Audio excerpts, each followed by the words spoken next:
ગુજરાતની અંદર માવઠું આવ્યું અને જે ખેડૂતોને પારાવાર નુકસાની થઈ અને એ પછી જે ખેડૂત છે તમામની નજર એ ઉપર હતી કે સરકાર એમને કેટલી સહાય જાહેર કરશે। અંદાજે આપણે બધા ચર્ચા કરી રહ્યા હતા કે 7,000 કરોડ રૂપિયા છે સહાય આપવામાં આવશે, પરંતુ હવે સરકાર દ્વારા એક આંકડો બહાર પાડવામાં આવ્યો છે।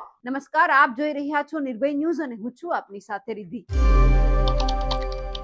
ગુજરાતની અંદર આપણે જોયું હતું કે જે અત્યારે માવઠા રૂપી જે વરસાદ વરસ્યો, ઘણા બધા ખેડૂતો એવા છે કે જેમનો ઉભો પાક છે બરબાદ થઈ ગયો અને એ પછી સહાય માટેની જ્યારે વાત કરવામાં આવી રહી હતી અને એ જ દરમિયાન હવે સરકારે રાહત પેકેજ જાહેર કર્યું છે। 10,000 કરોડ રૂપિયાનું આ રાહત પેકેજ છે તે જાહેર કરવામાં આવ્યું છે અને જે મુખ્યમંત્રી ભૂપેન્દ્ર પટેલ છે તેમણે આ ટ્વીટ કરીને માહિતી આપી છે। ગુજરાતમાં ગત 2 દાયકામાં ન થયો હોય એ પ્રકારનો અસાધારણ કમોસમી વરસાદ આ વર્ષે થતા રાજ્યના વિવિધ જિલ્લાના ખેડૂતોના પાકને મોટું નુકસાન થયું છે।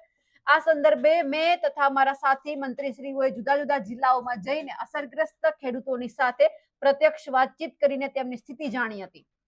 કુદરતી આપત્તિની આ ઘડીમાં ધરતીપુત્રોની વ્યથાને સમજીને રાજ્ય સરકાર પૂરી સંવેદનાથી તેમની પડખે ઊભી છે।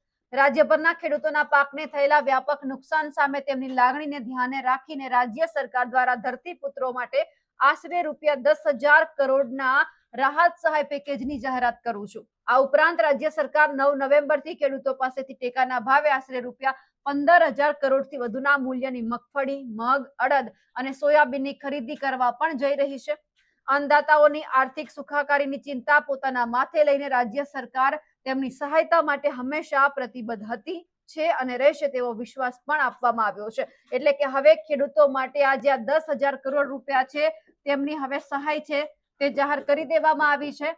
હવે એ જોવાનું છે કે આ જે સહાય છે તે ખેડૂતોના ખાતામાં ક્યારે જાય છે, કારણ કે એક અંદાજ મુજબ લગભગ તો જે સર્વે કરવાનો હોય છે એ પૂરો થઈ ગયો છે। ગામે ગામથી જે રિપોર્ટ છે, પંચરોજની કામગીરી છે તે પણ પૂરી થઈ ગઈ છે। એટલે કે જીતુ વાઘાણી દ્વારા જે કૃષિ મંત્રી છે તેમના દ્વારા પણ કહેવામાં આવ્યું છે કે આ તમામ માહિતી છે એમનો રિપોર્ટ તૈયાર કરી અને સુપ્રત કરી દેવામાં આવ્યો છે અને આ બધાનો અંદાજ કાઢીને આ જે 10,000 કરોડ રૂપિયાની જે જાહેરાત કરવામાં આવી છે એટલે કે ખેડૂતોને ક્યાંક હાશકારો થોડો ઘણો થયો છે, કારણ કે રવિ પાકની જ્યારે એમને સિઝન લેવાની છે પહેલા જ આ 10,000 કરોડ રૂપિયાની સહાય જાહેર કરી છે। હવે જલ્દીથી જે ખેડૂત છે એમના ખાતામાં પૈસા જમા થઈ જાય જેથી કરીને રવિ પાકનું જે વાવેતર કરવાનું છે એમના માટે પણ બિયારણ લઈ શકે અને પછી જે એમને જરૂર છે તે બધું જ કરી શકે। પરંતુ સરકાર દ્વારા જે આ 10,000 કરોડ રૂપિયાની સહાય જાહેર કરવામાં આવી છે તેમનાથી ખરેખર ખેડૂતો તમે ખુશ છો ખરા? એમને કમેન્ટ કરીને ચોક્કસથી જણાવજો।